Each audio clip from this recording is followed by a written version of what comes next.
Hello everyone, my name is Jimmy and welcome to The Last Lap.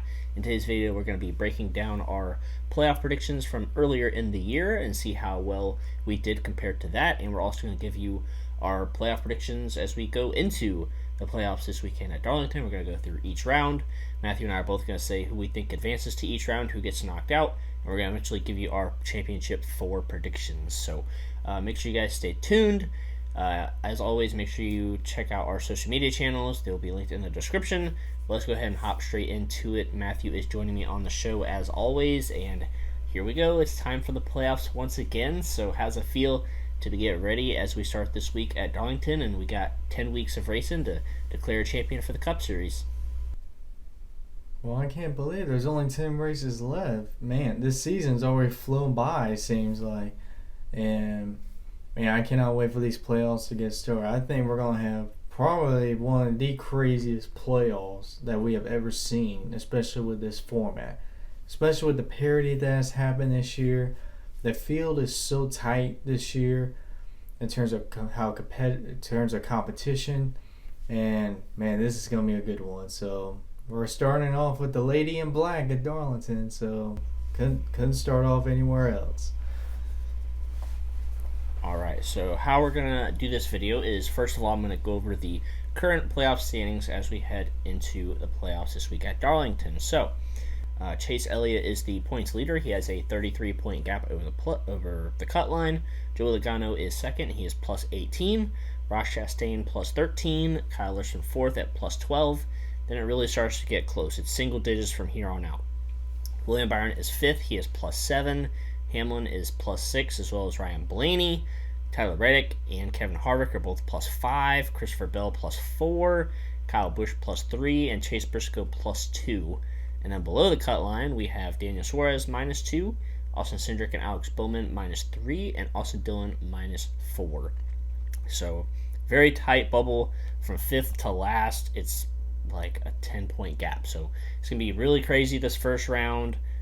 They will be at Darlington, Kansas, and Bristol. So now what we're going to do is we're going to talk about both of our playoff predictions from earlier this season. So who were our 16 drivers that we each picked to be part of the playoffs. So I'm going to go through this list again and say whether we both picked this driver, or whether just one of us picked this driver, or neither of us picked this driver. So Chase Elliott, check. Both of us picked him. Joey Logano, check. Both of us picked him. Ross Chastain. Neither of us picked Ross Chastain. I don't think either of us expected Ross Chastain to win 2, nevertheless even 1 race this year, or even point his way in.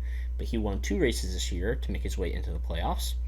Kyle Larson, check. Both did that. William Byron, same thing. Denny Hamlin, same thing. Ryan Blaney, same thing. Tyler Reddick. This is where things change. So I picked Tyler Reddick, and you did not, so that was plus 1 for me. Kevin Harvick, both did that. Christopher Bell, both did that. Kyle Busch, same thing. You actually picked Chase Briscoe, so I did not do that, but you did, so that's a plus 1 for you, so we're back to even, kind of, I guess. Neither of us picked Daniel Suarez to win a race or make the playoffs in general. Austin Cindric, we both did that. I was surprised that we both did that and that he was able to do so. I actually made a prediction that he would win 2 races this year. So far, he's just won 1. So, not quite there with that prediction yet, but at least I got one of the wins there. And Alex Bowman, we both did that. And Austin Dillon, we both did that. Or no, I did Austin Dillon, sorry. And you didn't do Austin Dillon. So, that's a plus 1 for me. We both did Kurt Busch. So, I'm going to technically count that because he did win a race and he was in the playoffs. They just withdrew the playoff waiver. And then the one driver that we both did that was not in the playoffs was Martin Truex Jr., which was a big surprise. I don't think anybody didn't have him in their playoff predictions. Just, he had 3 top 5s this year. Didn't run well at pretty much any of his best tracks like Richmond, Watkins Glen, Sonoma. Just did not run well at any of those tracks this year, unfortunately. But yeah, now we're going to hop into our actual playoff predictions. We're going to start with the round of 16. So, Matthew, I'll go ahead and let you start it off. What does your round of 16 to round of 12 look like? All right, so I'm just gonna go by who gets eliminated in the first round. So who do I have getting eliminated from the first round? So for me, I mean, we don't know who's gonna have issues. I mean, with this parity this year, no one in this grid is safe. Even Chase Elliott, who just had 15 bonus points, he's not safe either. Even though he has the most points and he definitely can't have one bad race, but even if he has a not good race, he's going to be in trouble basically. So no one is safe. And so with my predictions here, I'm going to assume no one has issues, even though that's so unrealistic. But I can't predict who's going to have issues. So I'm going to go the most realistic, who's realistically will be out. So who do I have out of the round of 16?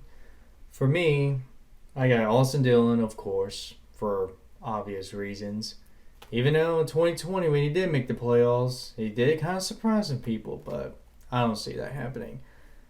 15th, I got Alex Bowman. I mean, ever since that lucky win in Las Vegas, he has been nowhere near to be found. So I got him out of the first round. I got Austin Cindric out of the first round. That might be a little bit of a stretch to some people. Some people may have him advancing to the next round, but I mean, I don't exactly see him moving on. If he does move on, that would be really impressive, and he'll have the Charlotte Roval too, so that even is better for him. So I got him, but as for right now, I got him out the first round. And then who is the first guy out? I got Chase Briscoe.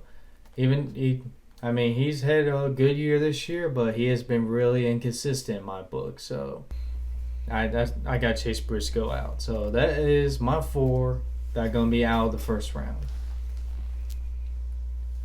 So for me, I actually have the exact same four drivers going out the first round. I had a feeling that we'd both pretty much agree on that. I mean, you could argue, you could throw Daniel Suarez in there, maybe. You throw Christopher Bell in there, maybe. Kevin Harvick, maybe. Yeah, anything could happen. I'm sure one of those four drivers will move on to the second round, and one of the drivers we don't expect will not make it out of the first round. So that's it for our round of 16. So, Matthew, who do you have going from the round of 12 to the round of 8? All right, who gets knocked out of the second round? So, like I said, assuming no one has any issues this round, which that's really unrealistic because we got Talladega and the Charlotte Roval in the same round. So one of these people are gonna have a problem. But realistically, so I got Daniel Suarez out of the second round, even though he has been having a great year this year. I just don't see him getting to the round of 8, in my opinion. So I think I got him out. Got him out the round of 12. I got Kevin Harvick out the round of 12. That may surprise some people. He's had back-to-back wins lately. But in my opinion, I just don't know if SHR has that speed to get to the third round. So I got Kevin Harvick out there. And then I got Ryan Blaney out of the second round. Ryan Blaney has been really consistent this year, even though he doesn't have a win. But having no wins doesn't really help with advancing, in my opinion. So for that reason, I got Ryan Blaney out the second round.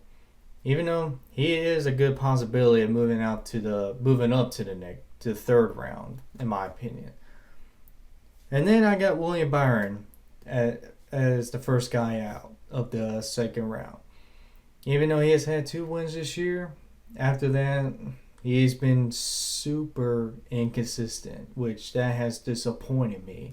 I thought he would be even better than last year, and he hasn't shown that after his Martinsville win. Or should I say, after getting bumped out of the way by Logano at Darlington.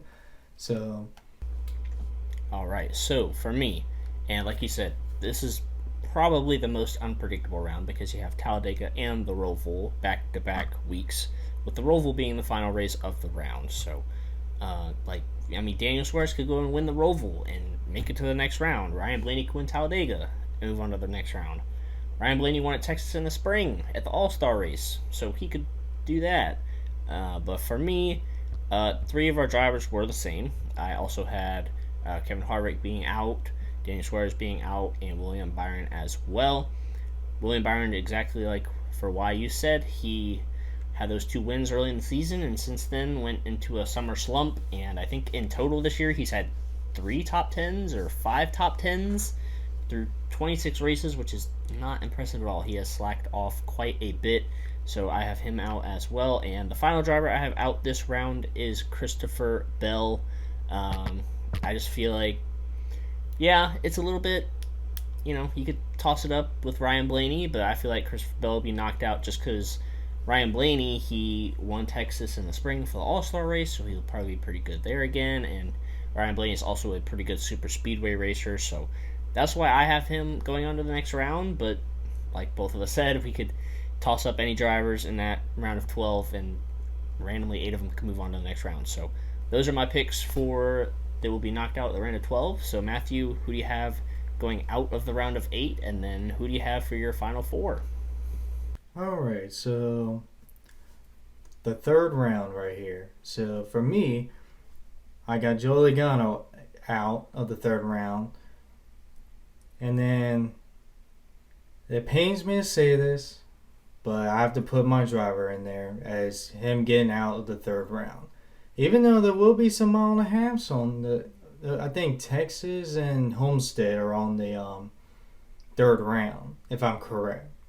So, even, you know how Joe Gibbs racing cars are mile and a halves, but they just have so much bad luck. I can already sense they're gonna have some bad luck. So, I gotta put him out of the third round.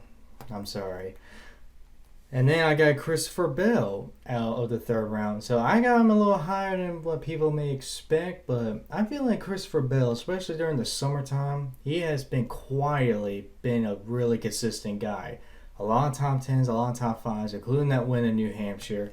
I feel like he's been on a tear in terms of consistency during the summertime, besides Daytona, but we don't count that because that was a big breakfast. And then, who is the first guy out? I got Denny Hamlin as the first guy out. I mean, he's kind of had a weird year like Martin Truex, but he has 2 wins, technically 3, but poking all happened.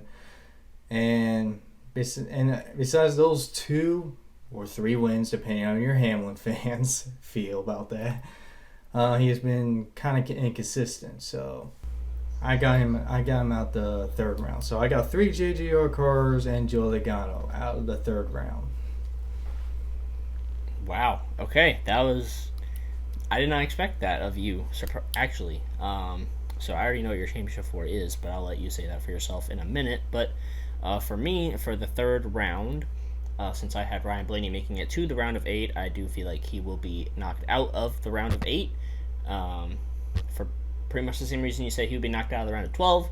He has been fairly consistent, but just hasn't been able to put that win in that column just yet. And I feel like you'll definitely need to be running more consistent and be contending for wins in the round of 8, especially if you want to move to the championship 4. So that's why I have him out. Like you said, I also have Kyle Busch out of that round, as he hasn't been super consistent and bad luck has been on his side this year. And as we go to a track like Martinsville, where the Toyotas really struggled in the spring, I don't have Kyle Busch moving on to the next round. I also don't have Ross Chastain moving to the final round, and this is not because I don't feel like he has the car or capability to do it. I have a feeling Mr. Denny Hamlin might get in his way, because Martinsville is the cutoff race. So if Denny Hamlin and Ross Chastain are both trying to get in on points, and they're racing around each other late in that race at Martinsville, Denny Hamlin might not be too nice. He might give that payback to Ross Chastain when it really, really, really matters, like he said he would. So for that reason, I don't think Denny Hamlin is going to let Ross Chastain make it to Phoenix. So for that reason, I have Ross Chastain out of the round of 8.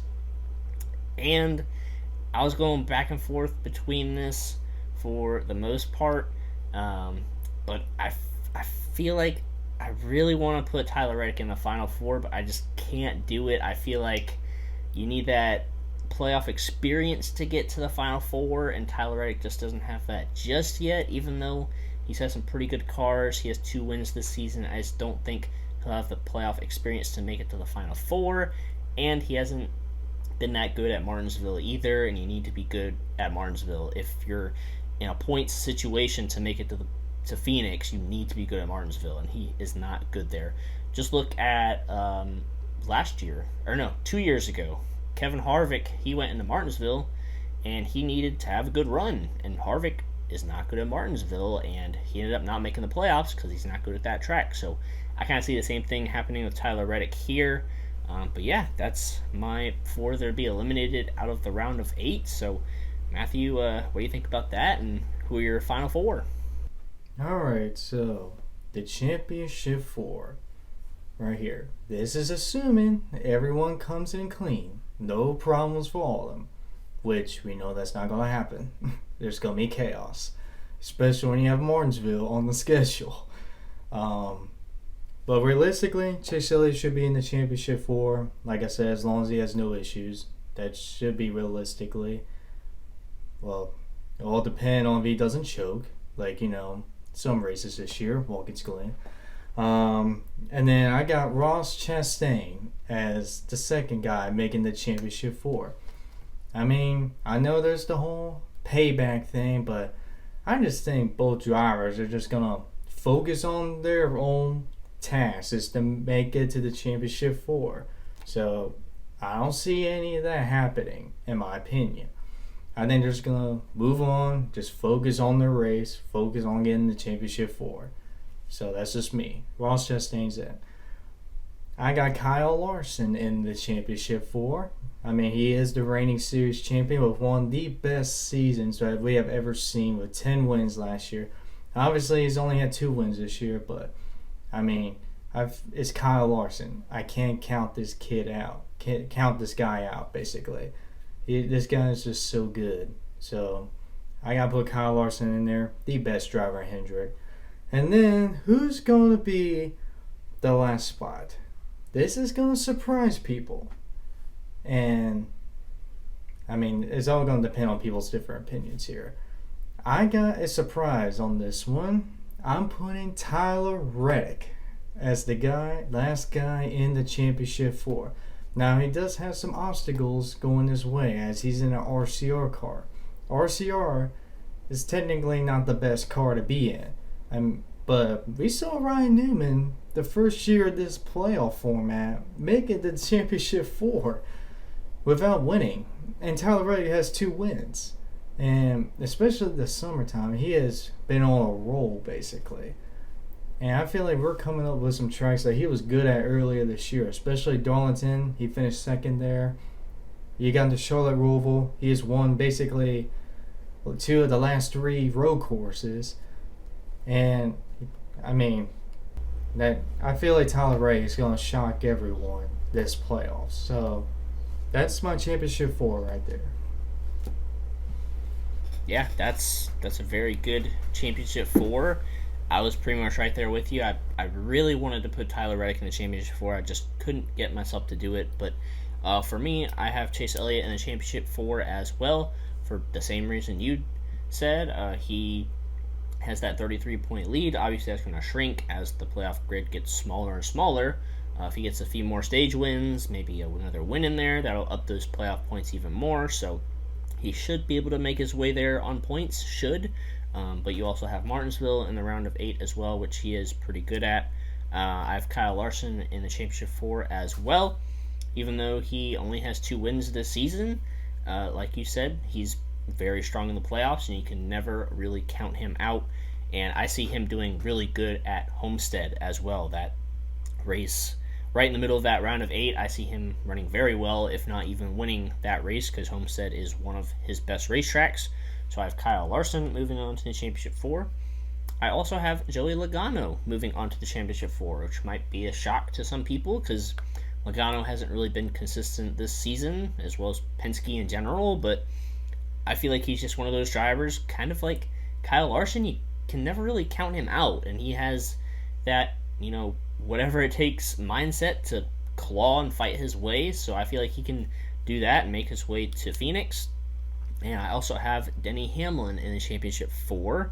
I'm really banking on Martinsville here. I'm really hoping that that spring race was just a fluke for Joe Gibbs Racing, because they absolutely struggled at Martinsville in the spring. Denny Hamlin and Martin Truex Jr. both finished outside the top 20, I'm pretty sure. And that's arguably their best racetrack. So I'm counting on that spring race being a dud and Denny Hamlin being pretty good there once again. He did win Homestead in 2020, and I believe he won Las Vegas in 2020 or 2021. Yeah, 2021. I thought so. So, yeah, Denny Hamlin is my final driver in the championship 4. So I have 2 Hendrick drivers and 2 veterans. So that's my championship 4. But yeah, that's it for our playoff predictions. So, Matthew, what do you have to say as we head into Darlington this week? Who are some drivers you're going to watch? Any big stories you're going to keep your eye on this week as we get the playoffs started? Well, yeah, Darlington. I mean, it's gonna be an unknown, because I mean, no one is safe. Not even the points leader. He's not safe either. I mean, he only has 33 points, which sounds safe, but if he has an issue like before stage 1 ends, he's pretty much in trouble already. So, I mean, it's gonna be all about 0 mistakes this year in the playoffs. If anyone has a mistake, they're pretty much out for good, basically, and they'll have to win, basically. So this is gonna be an interesting playoffs. And just to close things out here, we saw Jeremy Clements, who won Daytona last weekend. He got hit with a penalty, and he's no longer in the playoffs. And all I gotta say about that is, man, that's some harsh punishment right there. I mean, way to stick it to those cheaters, NASCAR. I mean, that is some harsh punishment right there. I mean, they still got the win. They still kept the win, basically. I mean, I know they don't have the playoffs anymore, but for a team like that, a win is still pretty much huge for them. So, I mean, if you don't take the win away, then that doesn't really affect them that much. I mean, so yeah, that one's just weird to me. So yeah, way to stick it to those cheaters, NASCAR. I mean, that's some harsh punishment right there. Yeah, that was a very harsh penalty that came out earlier this week. My quick point before we wrap this video up is about the next gen car, actually. So Denny Hamlin is not going to be racing in the Xfinity race because he was saying that his back was sore, and a few other... In his interview after the wreck, he said it felt like he got punched in the face and his jaw was hurting after it. So my main point is going to be the safety of these next-gen cars, because Denny Hamlin said something about that. Kurt Busch obviously got his concussion. Chase Briscoe, I think he was even saying that he was slightly hurt after his accident in Daytona, after going up off the ground and slamming back down. So I'm really hoping that over the offseason, NASCAR can do some more safety tests with these next-gen cars and make them a little bit safer, so these hard hits aren't affecting the drivers as much, because we want to see them at the racetrack 100% and healthy with no, even small injuries. So I mean, what NASCAR needs to do is they need... I like the composite body and all, but I feel like they made the composite materials way harder than the Xfinity composite bodies are. I mean, the Xfinity cars, they're a composite body. You can hit the wall with them and probably still won't have a tire up, but at least they don't, feel like they're stiff. I mean, these cars are stiff with that composite body. And especially the chassis. Oh my goodness. They have to soften the chassis. Well, okay, let me paraphrase that. Don't soften it too much, then it becomes even more unsafe when it collapses. No. But it's way too hard of a chassis. You got like soften it at least a little bit, just enough that at least gives on impact. So that's what I hope. That's what I think they need to do. But yeah, there's nothing they can. Unfortunately, there is nothing they can do until the off season. There's only 10 weeks left, basically. So yeah, I'm a little bit afraid of Talladega now after this past weekend. Yeah, I was about to say the same thing. I'm a little bit nervous for Talladega because obviously, if we're just coming off of Daytona, and a few drivers are saying that their bodies are aching and they're hurting, and Talladega is another super speedway and it's in the playoffs, and that's going to escalate things even more. Might see even more crazy racing than what we just saw in Daytona. Also, they need to figure out something about these toe links. Like, if I had a nickel for every time I heard the word toe link or broken toe link this year, I would have a lot of nickels. So they need to do something about that part on the car as well. But anyways, that's my concluding thought. So we're going to go ahead and end the episode here. We hope you guys enjoyed it. Let us know your playoff predictions down below. Who do you have going out of the playoffs early compared to most people? Who do you have making to the championship 4 that some people might not have thought about? But yeah, make sure you guys let us know your thoughts. Make sure you guys stay tuned to our social media channels for updates, and we'll see you guys in the next video.